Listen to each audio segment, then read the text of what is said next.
I've been gone a little while. I'm back, and you can see I'm in the bathtub. I filled it with nice, warm yarn, and I'm not getting out of this bathtub until every fucking one of you has a vaccination.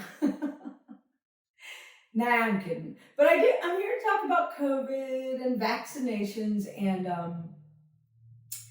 I had a very, very, very fucking hard month from July 3rd through August 3rd, and it's already been all like documented.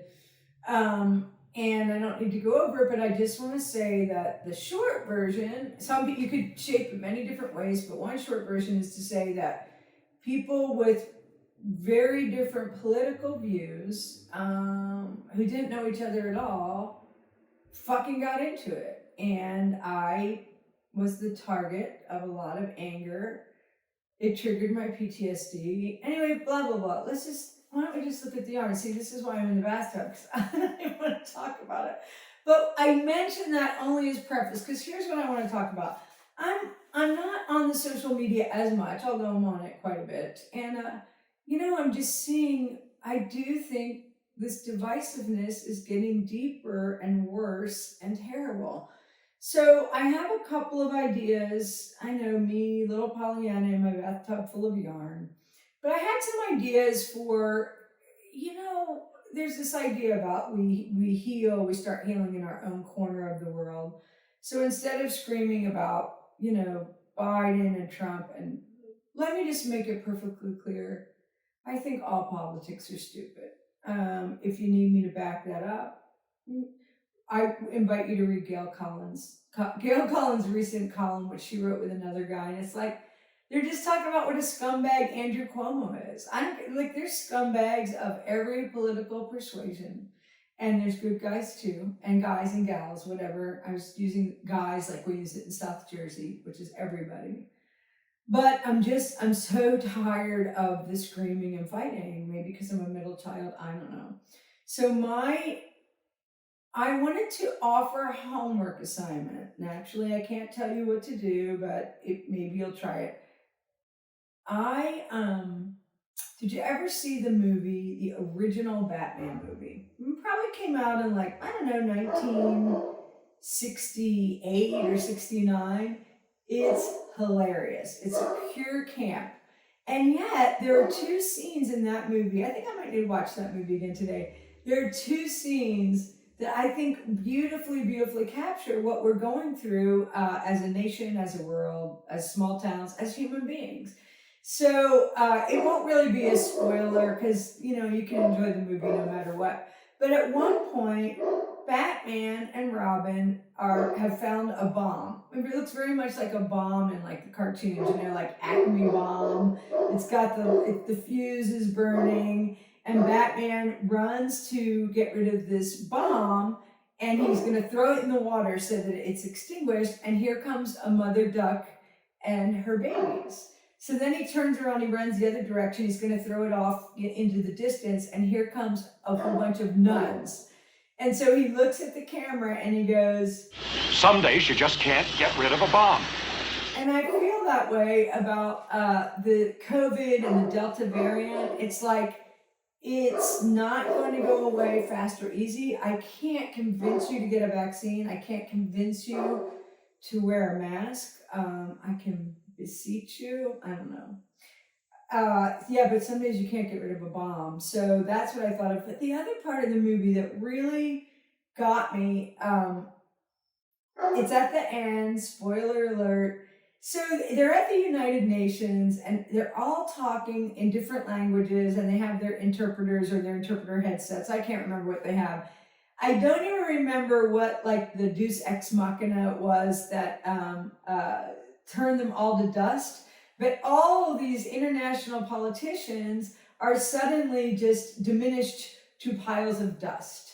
And my University of South Florida English major interpretation was, or maybe even Batman said this to the cameras, now they're going to have to figure it out. It's just all so confused and also mixed up, and they're going to have to work together. So I want to say, I was thinking about starting a series. I don't know if it would work. I love coming up with art projects. It's, what I do. If any of my conservative friends are interested in this, I'm real serious about this. Making this offer is like, I will say, the first person on my list is my friend Mike in St. Louis. Hey, Mike, are you listening? Mike and I could not have more opposite politics. Like, not like sometimes I see his Facebook feed and I think, I just gotta block this guy. But then I go back in my mind and I think this man hired me when I was in my early 20s. I was so punk rock. I was living in St. Louis. Nobody would give me a job because of my haircut. He hired me and he took really good care of me, and I took really good care of his restaurant. And, you know, when I couldn't get any kind of unemployment benefits or any kind of help from the state of Missouri for being an uninsured pregnant person, and I had to go back to work right away. I'm not saying this as a pity party. I wish I could have stayed home longer with my son. I couldn't. What I'm getting at is that my friend Mike, who I think his politics are shit. Hey, Mike, I think your politics are shit. But he thinks my politics are shit. And I don't know 100% for sure, but I think if I asked Mike to participate in this, he would. Because I want to say what I love about Mike. Mike took care of me when I was scared and young and pregnant, when I didn't have a whole lot of support. I babysat for him for extra income. Mike, I love you. Thank you for all the great things you've done for me. And so, for any of my conservative friends who would like to participate, I propose that we post photos of ourselves side by side and just talk about like what we love about each other and not what we disagree on. Is that too goofy?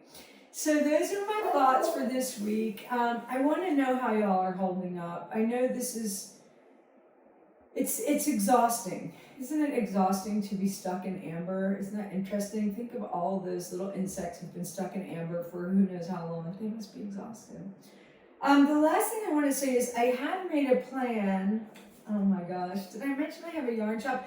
If you go to my yarn shop Facebook page, which is it's The Stash Knits, at The Stash Knits on Facebook, all you gotta do is like the page and you're entered to win a fabulous $250 box of gifts. And if you don't knit, I have non-knitting stuff. So do that. Now the last thing, my plan, what's your plan for when we get out? You know, I know some people are just continuing to live life as if nothing's happening, but for those of us who are home because we feel it's a moral obligation and or like me have agoraphobia, what are you doing? You know, what's your plan for when you get out? I know what my plan is, and I'm going to show you right now. I've had this idea for like the longest time, and it's how I'm going to become a famous singer. I can't become a famous singer based on my voice because a constant public service I do is to not sing in public. I'm a terrible singer.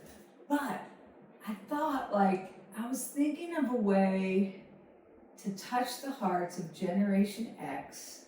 You know, we got the least amount of everything, which was kind of good. Like they didn't market products towards us and stuff because we were considered to be a small group.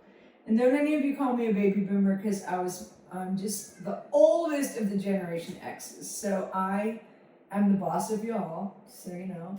And I want to do something to make my Gen X people feel good, happy, loved, heard, and validated. So what I've decided to do is I am going to be a torch singer for Generation X. And I am always going to wear a jog bra because otherwise you're going to have to look at my knees to see my boobs. And I know you want to look at my boobs. Thank you. And I am going to, oh, wait, you guys hear? I'm so pumped about this. So I tried to think of what's something people haven't done yet. And maybe somebody somewhere is doing this, but if so, I've not heard of it. So I'm going to take up this thing. And what I'm going to do is I'm going to take television jingles from the Gen X childhood. I'm going to slow them really, really slow them down. And I'm just going to take it back. So if you'll take a minute, breathe in.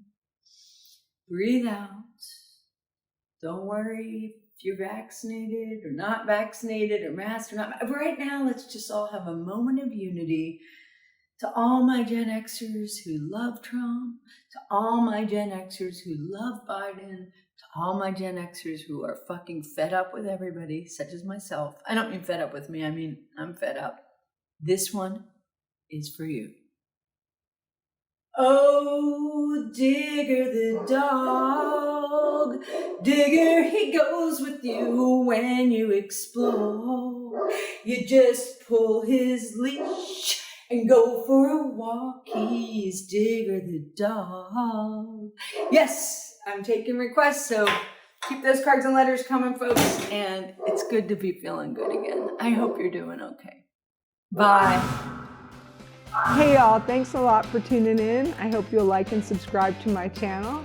And if you like this episode, I hope that you'll copy this link, share it with a friend, paint it on a wall, put it on your social media. That'd be great.